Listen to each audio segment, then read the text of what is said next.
Oi pessoal, tudo bem com vocês? Eu sou o Igor Lima e está no ar o Projecast, o podcast da Projic, em uma edição especial em parceria com a ABRH Santa Catarina, diretamente do Concar, o maior congresso sobre gestão de pessoas do sul do país. E nessa temporada a gente está conversando com pessoas incríveis, tendo pautas incríveis, e no episódio de hoje não ia ser diferente não. Hoje a gente vai falar um pouquinho sobre a experiência da pessoa colaboradora.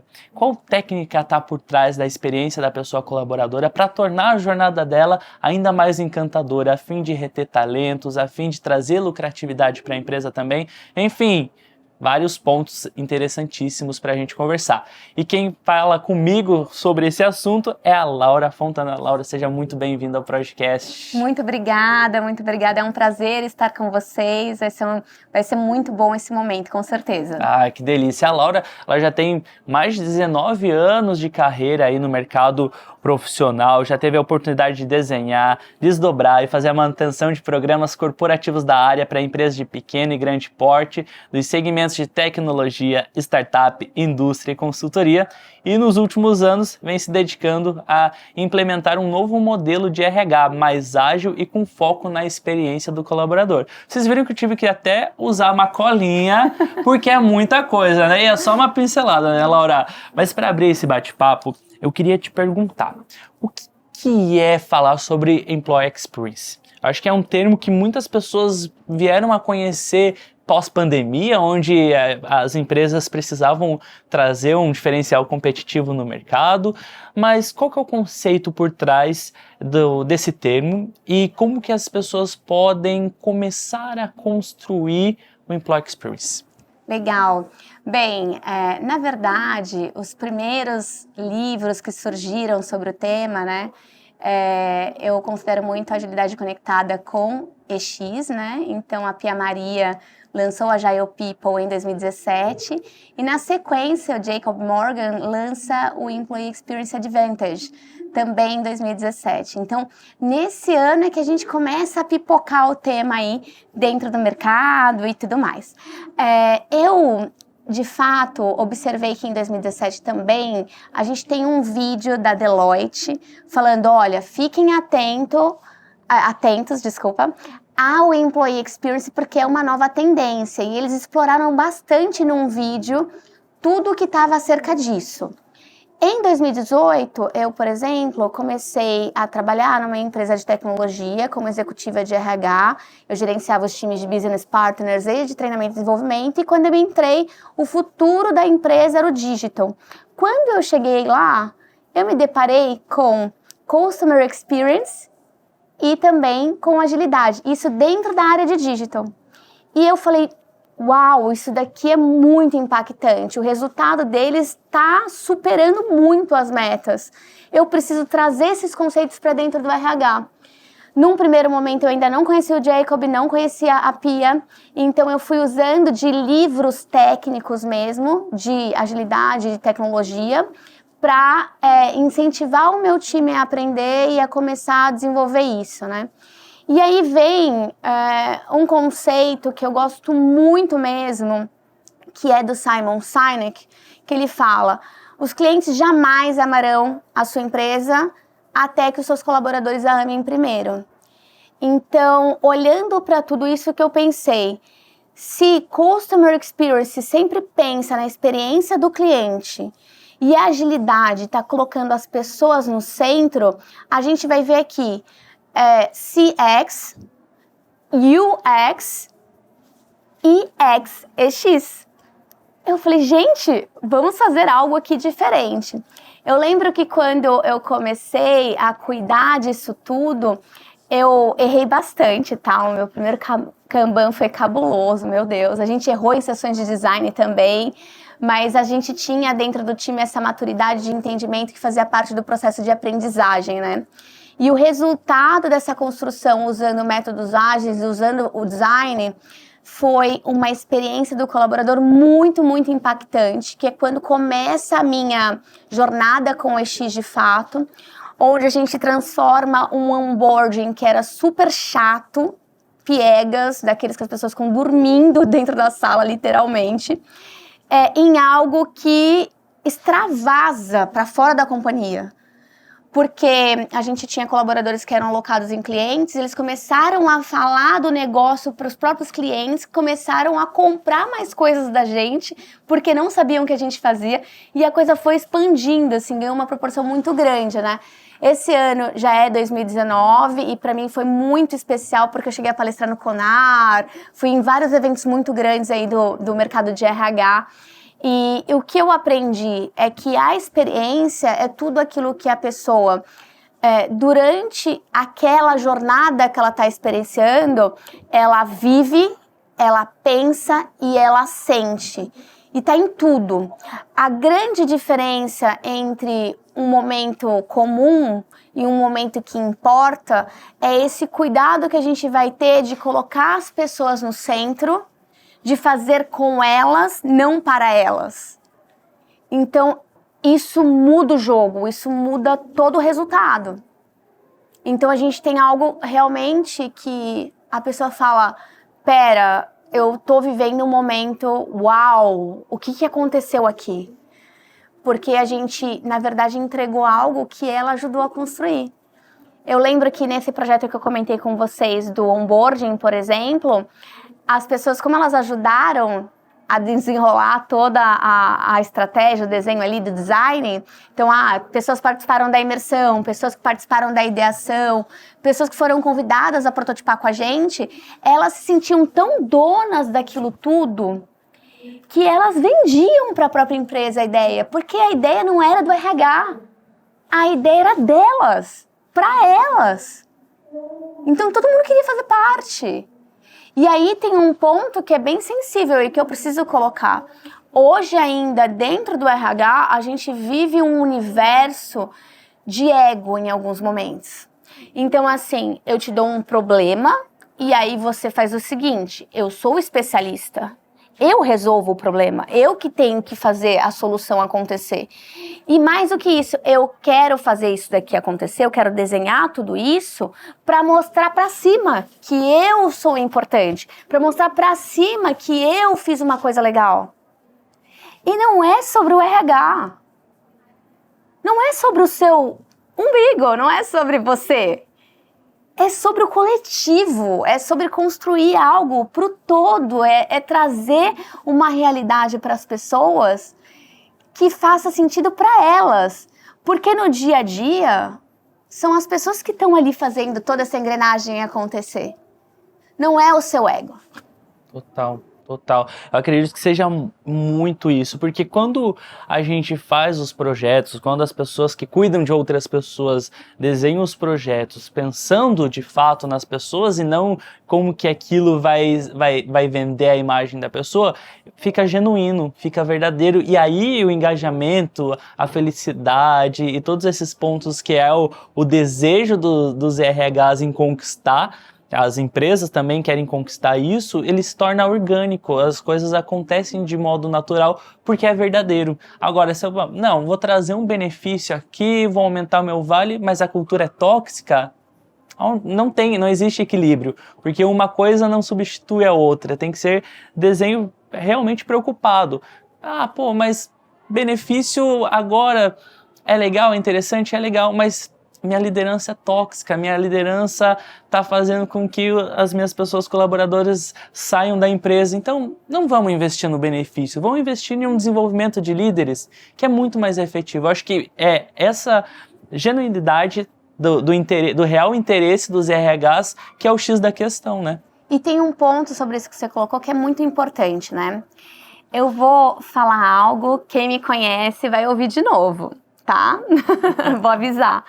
Gestão de pessoas não é com o RH. Gestão de pessoas é com o líder. Exato. Esse negócio de passa lá no RH, a gente ouvia em 1980, 1990. Hoje não faz sentido o líder ter um problema para solucionar ali com aquela pessoa e mandar passar no RH. Não, ele tem que resolver os BOs dele. Aliás, ele é líder para isso. E o líder, ele tem um papel fundamental nisso tudo porque ele é a ponte que conecta a estratégia, a organização às pessoas. Ele é justamente o elo, a liga. E se essa liga não estiver boa, o que acontece é que o resultado não vem. É natural que as coisas não desenrolem se a gente não faça as coisas da forma como elas devem ser, né? Então, primeiro, as primeiras coisas. Então, isso que você falou é fato. Por exemplo, aqui não é experiência do colaborador, aqui eu tô falando de clima e engajamento. A gente faz o aniversariante do mês na empresa. E aí todo mundo se desloca das suas mesas ou vai ao escritório naquele dia porque vai ter a festinha. Maravilhoso, nota 1000. Todo mundo chega lá naquele momento, come, bebe, se diverte com os colegas, fica feliz naquele momento e volta e senta do lado desse líder que você comentou que é tóxico. Ele teve 1 hora de felicidade por uma vida inteira infeliz. Não adianta o RH ter o melhor programa, o melhor produto, o melhor serviço, se a liderança no dia a dia não entrega a experiência do colaborador. Um exemplo básico, onboarding. A gente pode ter o melhor programa corporativo de onboarding. Eu vou lá, coloco a melhor palestra, as pessoas tomam um café, ganham um kit LinkedIn, né? Que é aquele kit para você postar no LinkedIn. Tudo isso. E aí sai daquele momento, cadê meu líder? O meu líder tá na praia. Tá de folga. Esqueceu que eu ia começar hoje. Oi? O meu líder tá cheio de reunião, não se programou para me receber. Eu não vou ter um momento com o meu líder para falar hoje, porque ele não se programou. Então eu tive aquele momento com o RH, e depois eu cheguei na minha mesa e fiquei ali, sem conhecer as pessoas, sem entender nada. Ou então pior, fui almoçar sozinho, porque o meu líder não organizou. Então assim, gente, eu lembro que um boarding que eu tive que foi muito impactante foi quando eu entrei numa organização e a líder já tinha a agenda completa de pessoas que eu precisava conhecer, organizada por horários, e eu já falava com fulano, com beltrano, com ciclano, que iam ajudar eu a entender a dinâmica da organização e principalmente a como fazer o meu trabalho. Então, assim, isso dentro da jornada do onboarding, você tem que pensar: quais são os momentos uau que a gente precisa entregar? Quais são os momentos que importam? Porque na nossa vida é muito fácil a gente perceber isso, né? Então, por exemplo, o nascimento de um filho. Uau! Você não tem ideia até aquele ser humaninho sair da barriga. Quando você olha para ele e fala: meu Deus, é meu filho, eu tenho um filho. É um mega momento que importa na sua vida. Tá, e na organização, olhando para o ciclo de vida do colaborador, em cada jornada, em cada ponto de contato que ele tem na empresa, quais são os momentos que a gente vai entregar uau para ele? A gente não pode entregar uau em tudo, porque é exaustivo, é cansativo. Se tudo fosse, se eu tivesse aqui inteira de rosa pink, vocês iam falar: meu Deus, o que está acontecendo com a minha visão e essa mulher? Não dá, tem que dar uma equilibrada. Mas a gente tem que escolher o ponto de luz, o ponto de uau, o ponto de wow que a gente vai trazer, né? Então, a pessoa ela precisa sentir que ela faz parte e que ela faz a diferença de estar ali, que ela não está solta e que ela se sente reconhecida e motivada para poder continuar fazendo o trabalho dela. E no dia a dia, quem exerce esse papel é o líder. E mais uma vez eu repito, gestão de pessoas não é com o RH. Às vezes a gente está pensando, eu lembro quando a gente fez um dashboard de EX, a gente tinha um desenho de programa de liderança. Maravilhoso, gente! Inovação 4.0, futuro do trabalho, novas tecnologias, blockchain, tudo mais. Maravilhoso, incrível. E aí, quando a gente fez o dashboard, a gente observou que as pessoas não tinham feedback. Era a pior nota que a gente tinha ever. Tipo, era a pior nota que a gente podia ter. Adianta eu te dar um treinamento, você líder, te dar um treinamento de inovação 4.0, para você ser super inovativo, criativo. Pra quê? Se você não faz o mínimo, que é o feedback. Então a gente teve que desmantelar a estratégia. O importante não é o que eu acho que é tendência, o que é importante só para o negócio e por si só pelo líder. O importante são as pessoas. Então, se elas precisam de feedback, e isso vai impactar na experiência delas, é isso que a gente precisa entregar. Excelente. É isso. E se desse, a gente ficaria horas falando de cada passinho de um onboard, cada passinho da jornada da pessoa colaboradora. Enfim, assunto tem, né, pra gente falar. Mas caminhando aí pro finalzinho do nosso bate-papo, queria que você encerrasse trazendo pra gente, pra mim, pra quem tá acompanhando, pra turma de casa, quais pontos de atenção? A gente sabe que não existe uma receita pronta de bolo, como de bolo, ou então uma fórmula mágica do sucesso. Isso aí não existe. Mas existem pontos de atenção em comum com as diversas realidades para as pessoas começarem a ter esse olhar mais cuidadoso no Employee Experience. Quais são esses pontos de atenção para quem está nos acompanhando e fala, caraca, eu quero começar a pensar mais estrategicamente na experiência das minhas pessoas colaboradoras? Por onde? Tá legal. Primeiro ponto, que ninguém se torna especialista sem estudar. Começa por aí. Todas as vagas da minha área, assim, por exemplo, na Activity, na Esquadra, e quando eu abri a vaga agora que a gente teve na Basta, a gente colocou lá. Primeiro ponto é gostar de estudar. Tem que ser lifelong learning, lifelong wide, essas coisas todas. Tem que gostar de estudar. Esse é o primeiro ponto. Porque se você não é curioso, se você não estuda, você não se torna uma pessoa especialista, você não tem o conceito, a teoria básica. Eu entendo que a gente tem o 70-20-10, né, isso é a parte do 10, mas isso é o que te dá a base para as coisas todas. E aí você vai para mentoria, para as conversas, para entendimento. E em muitos momentos, quem vai te ensinar de verdade sobre essas coisas todas tá em CX. Ou tá em tecnologia, fazendo agilidade. E dentro do próprio RH, mapeia quem são as empresas, ali, quais são as empresas, desculpe, quem são as pessoas que estão fazendo isso, para você entender e se conectar a elas no processo de construção delas, né? Qual que é o storytelling que elas têm? Como que elas começaram?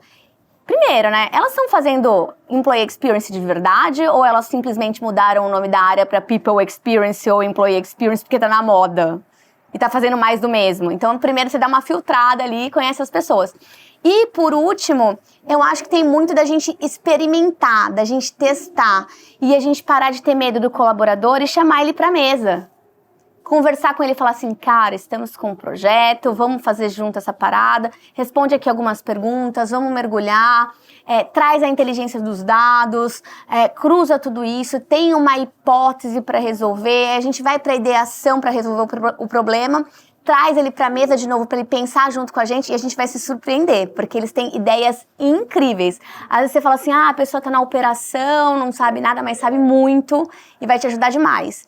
E por final, até pro protótipo, pra entrega final que a gente vai ter de teste, falar com essas pessoas, e aí, como foi a experiência, como que você se sentiu, o que você viveu, como que você percebeu tudo isso. Então, a gente vai construindo aí um modelo inicial para essa jornada toda. Não basta estar na moda, tem que ter coerência, tem que ter verdade, tem que ter vontade para fazer isso tudo acontecer. E primeiro, as pessoas. É isso. Excelente. Laura, muito obrigado pela sua participação aqui no podcast, muito obrigado pela sua companhia. A gente volta a se encontrar nos próximos episódios. Até lá, você pode acessar o blog da Prodigy, endomarketing.tv. Valeu e até a próxima. Tchau, tchau. Tchau.